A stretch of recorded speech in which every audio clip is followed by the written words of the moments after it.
Bem, nós acabamos de ouvir um trecho da música Stairway to Heaven, que eu optei por só tocar esse trecho porque o início da música é um início que a maioria das pessoas já sabe, já tocou, saiu muito em revista, escrito, então eu acho que não tem necessidade agora da gente ficar comentando aquele início. Então eu vou comentar só daquele trecho para frente, onde tem o solo, que é muito importante que a gente veja esse solo, por uma razão muito simples. Essa música ela acabou se tornando, tendo o título de a música da década de 70.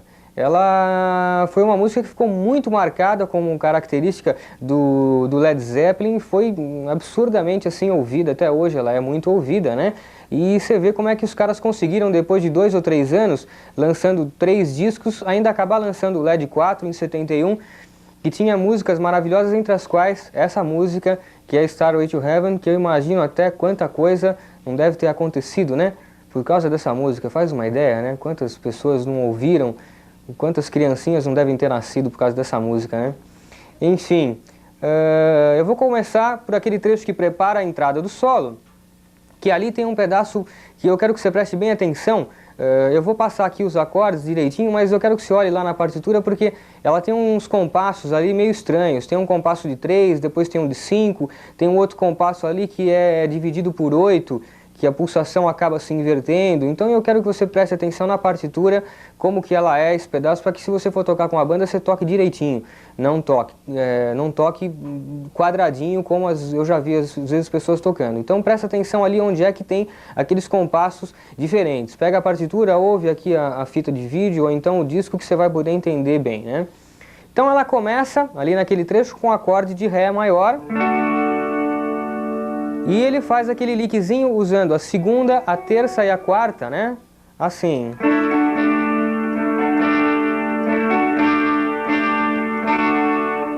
E entra num acorde de Dó, que ele brinca um pouquinho com as seguintes notas. Com a nona e com a 11ª.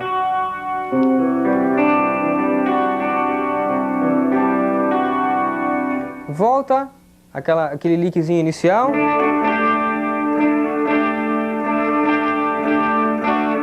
Com o acorde de Dó. Um de Sol com o sino baixo.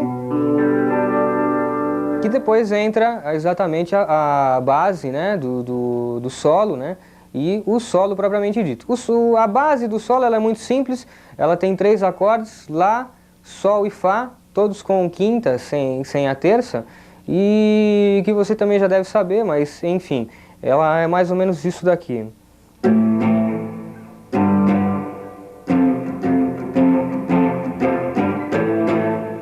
São esses ataques rápidos e aquele swingzinho de mão direita naquele acorde de Fá. Então agora vamos para o solo, que ele é basicamente em cima de uma pentatônica de Lá menor, com aqueles detalhezinhos que eu estava comentando em Since I've Been Loving You, que ele usa a pentatônica, mas usa aquelas notinhas também diferentes ali, que nem a gente vai ver nesse solo. Eu vou fazendo devagar e quando tiver algum comentário eu paro para fazer. Então...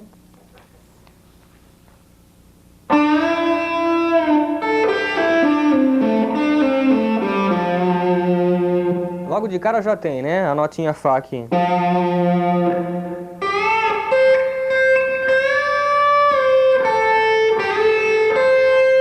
Aqui também é interessante que depois desse bend, ele toca a nota Lá duas vezes, só que a nota Lá, uma é ali, a outra é com essa escorregadinha na outra corda.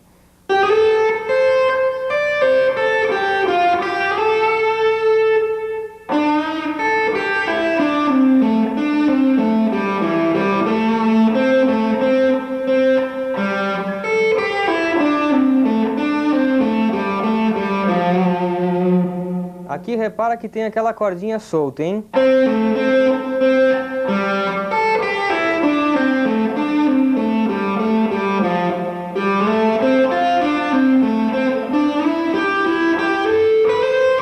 Aqui eu quero fazer um comentário que é o seguinte: o mais natural até seria ele fazer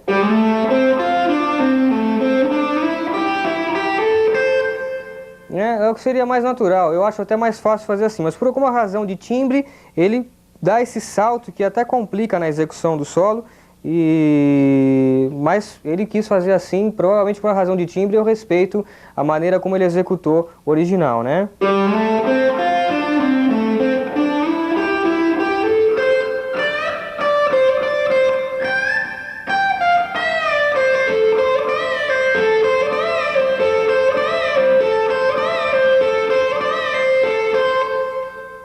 Ele vai preparando a entrada desse lick, que ficou característico da música também, né? Que tem esse bend.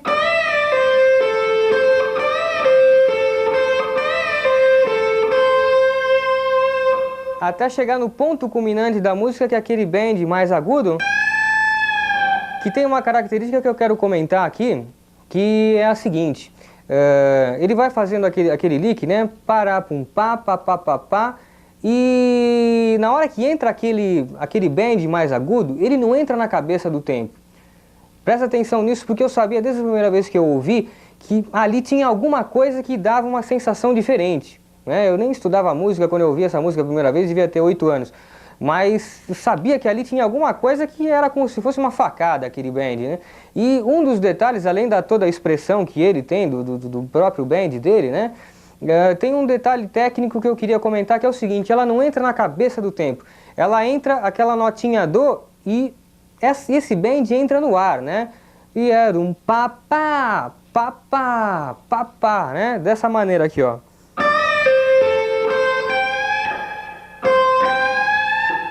Tá? Deu pra perceber a diferença, né? Ela não entra direto, ela entra.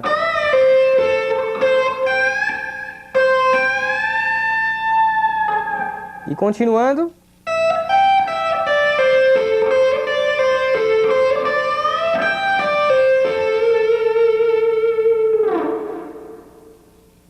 Aí, na sequência, entra uma outra guitarrinha ali no fundo, né? Essa música tem um monte de guitarras lá que a gente vai ficar comentando lá, as 16 que ela tem, mas tem uma que aparece muito, que vai fazendo um contracanto, né? Eu diria, que é uma frase que repete acho que 3 ou 4 vezes, que é só isso daqui, né? Essas notinhas. Enquanto ele faz uma outra frase, aquela guitarrinha faz no final, no fundo. Então, continuando as outras frases que ele faz.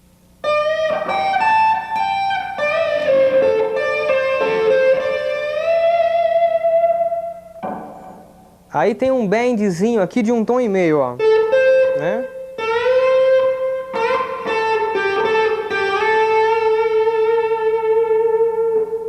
E o último bend, que é o maior de todos, que é um bend de 2 tons, que vem daqui até aqui. Só que ele faz meio rápido, né? Às vezes até não chega a nota até lá. Né?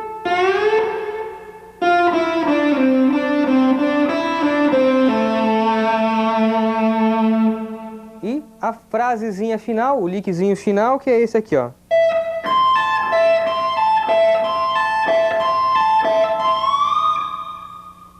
Então esse efeito, né? Aquele efeito que rápido fica.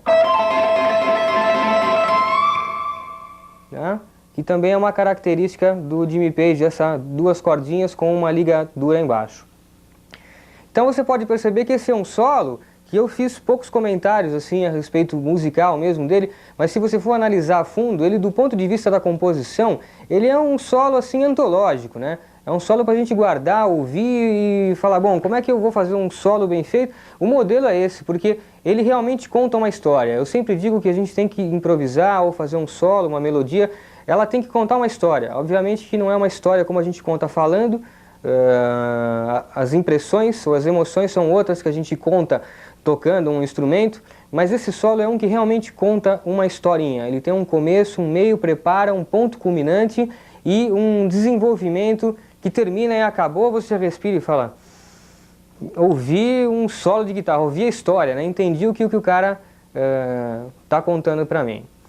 Mas enfim, vamos então agora para a última música do Led Zeppelin, The Rover.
Essa música que nós acabamos de ouvir, The Rover, eu toquei quase inteira, ela faz parte do LP Physical Graffiti, que é impressionante, né?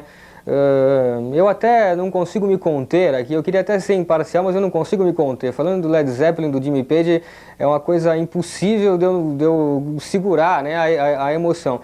É uma coisa absurda. Depois daqueles 4 LPs, de repente eles lançam esse Physical Graffiti, que é um LP duplo e que tem características assim de música erudita, né? É um disco assim que eu considero quase como se fosse de música erudita mesmo, porque é muito bem elaborado, né? Essa música que eu vou comentar agora, que é The Rover, ela é uma música que do ponto de vista da composição, ela é perfeita, ela tem uma estrutura muito perfeita. E eu tenho até a impressão de que ela inspirou muita gente também, como até o Morse. A estrutura de composição dela é até parecida com o que as músicas que a gente ouve do próprio Steve Morse, que é um cara que gosta muito do Jimmy Page, a gente sabe disso, porque sempre toca alguma música dele ao vivo. E a estrutura dessa música tem um pouco a ver assim com até a estrutura das músicas, de muitas músicas que eu conheço do Morse, né? Então vamos lá, ela começa com um riff de bateria, muito característico também daquele baterista, e um detalhezinho que eu fiz questão de fazer, que é junto com aquele riff de bateria, uma escorregadinha ali de guitarra, né? Aquele ruídozinho que tem de guitarra, só de passar a mão nas cordas. E entra um riff em Mi, que ele é muito pesado, né? Apesar de só ter notas simples, não ter nenhum acorde, ali quase nenhum acorde, ele é muito pesado. Então ele começa com uma nota Mi solta, né?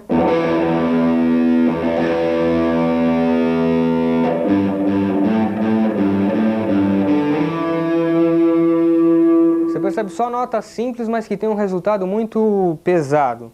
Aí esse lickzinho aqui, ó, né? Em terças.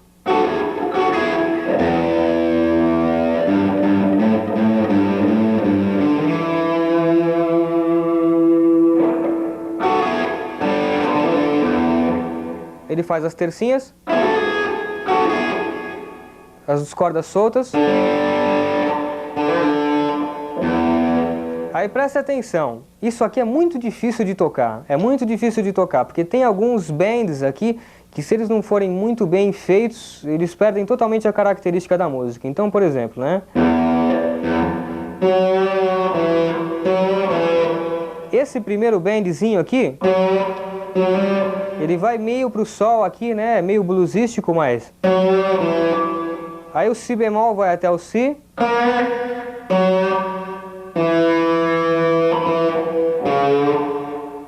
O Dó sustenido vai até o Ré.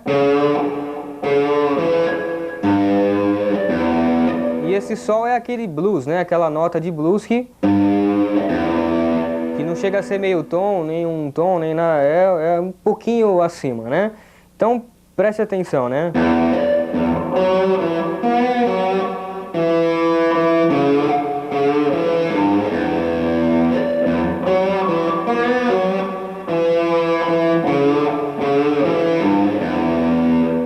E até ele varia, né? Algumas vezes ele varia.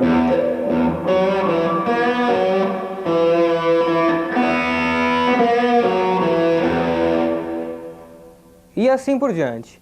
Aí vai para a segunda parte da música, que é basicamente acordes com quinta, né?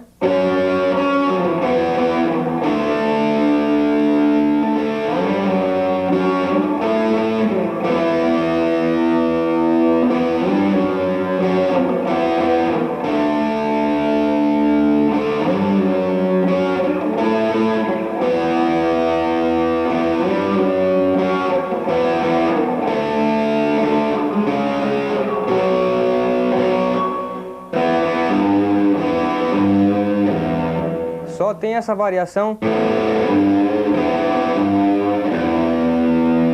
Só que junto com isso daqui tem uma outra guitarrinha ali no fundo que é fundamental que a gente comente, que faz alguns arpejos que funcionam assim, junto com essa guitarra em quintas, né? Esses arpejos são os seguintes.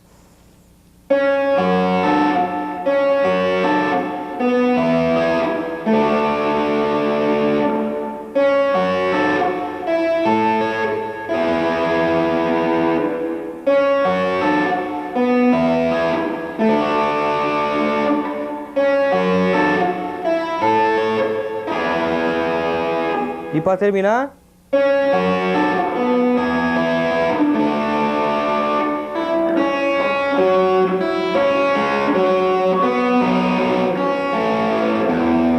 né?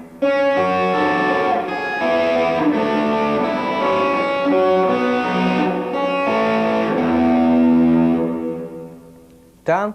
Essas duas aqui, é muito importante que tenha as duas. Talvez você não tenha ouvido bem esse arpejinho aqui que está lá no playback, mas pode ouvir no disco que você vai ouvir e faz um papel muito importante. Ele tem um papel muito importante, esse arpejo, né? Aí a música vai, canta, em cima dessa base que eu acabei de explicar para você, e entra uma outra parte que prepara a entrada do solo, que é uma parte que fica só em Mi, e ele faz uns acordes aqui muito interessantes, né? Enquanto o baixo e a bateria ficam segurando o Mi ali, tá? Ele vai fazendo os seguintes acordes, né? Aqui a gente pode considerar um Mi com 13ª, tá? Tem um monte de notas aqui que não fazem parte do acorde de Mi, tem a 7ª, tem a 9ª, tem a 13ª, tá? Então ele vai fazendo isso daqui.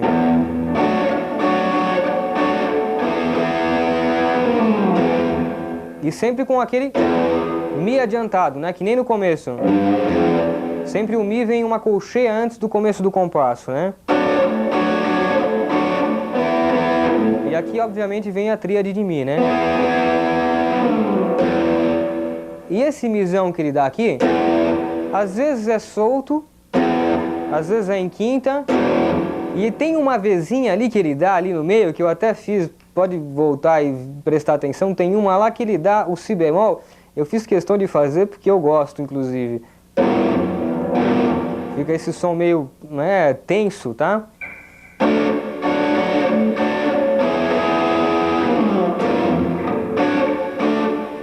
E assim por diante. E tem um detalhezinho logo depois que ele faz, que é o seguinte, que já prepara a entrada do solo. Essa daqui parece que o Morse gostou mesmo, né?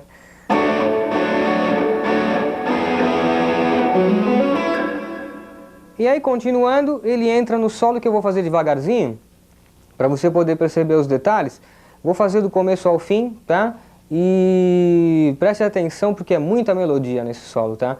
Ele não é um solo comum de rock, assim, não é cheio de pentatônicas que nem normalmente é, mesmo os do Jimmy Page, só tem uma penta lá no finalzinho e ele é muito melodioso, esse solo. Quero que você entenda bem todos os detalhes dele. Vamos lá, devagar, tá?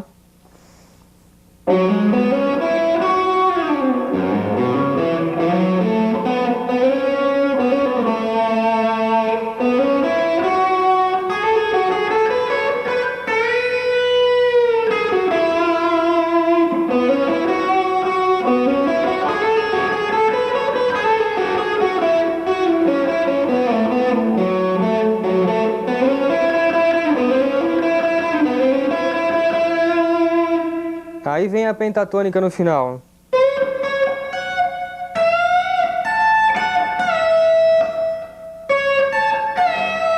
Percebe que o primeiro bend é para cima, o segundo é descendo, né?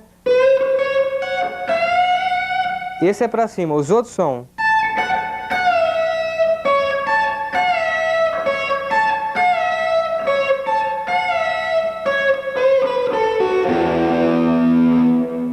E aqui ele já emenda no Mi, já emenda no Mi, continua a música.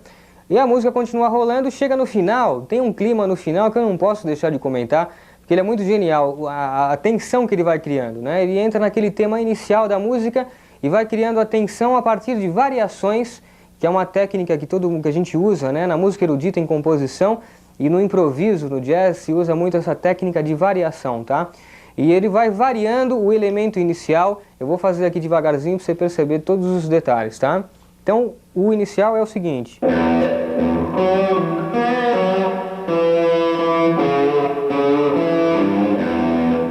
Após fazer algumas vezes isso, ele faz o seguinte.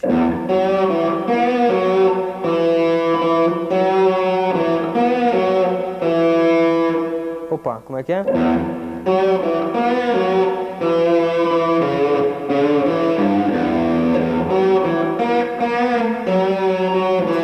É isso aqui, tem que pegar o clima, né?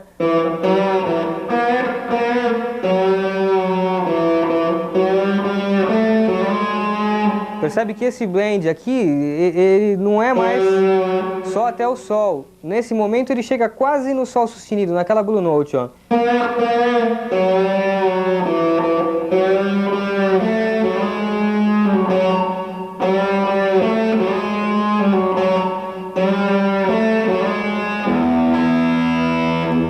impressionante, né? Ó.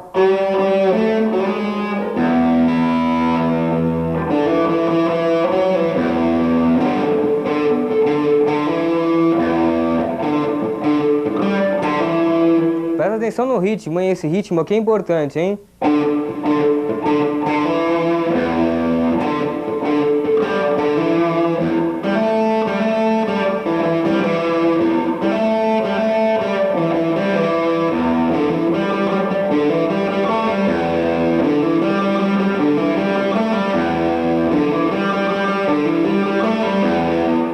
Aí ele vai criando um clima com essa outra variação aqui, né, do tema inicial, e faz a última variação lá no agudo, né?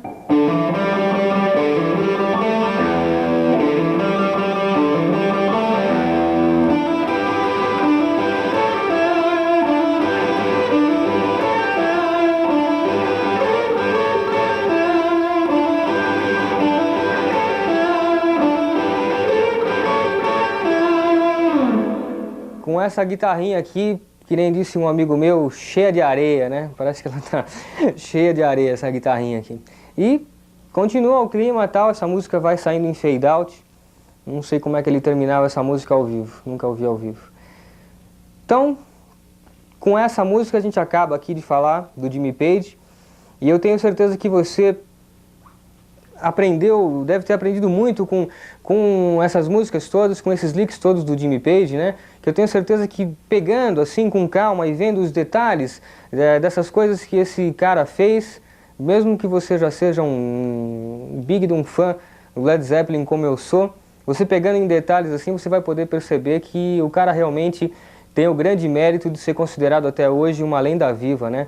Como ele é até hoje, independente de qualquer coisa que ele esteja fazendo hoje, o que ele já fez já foi o suficiente para a história da humanidade.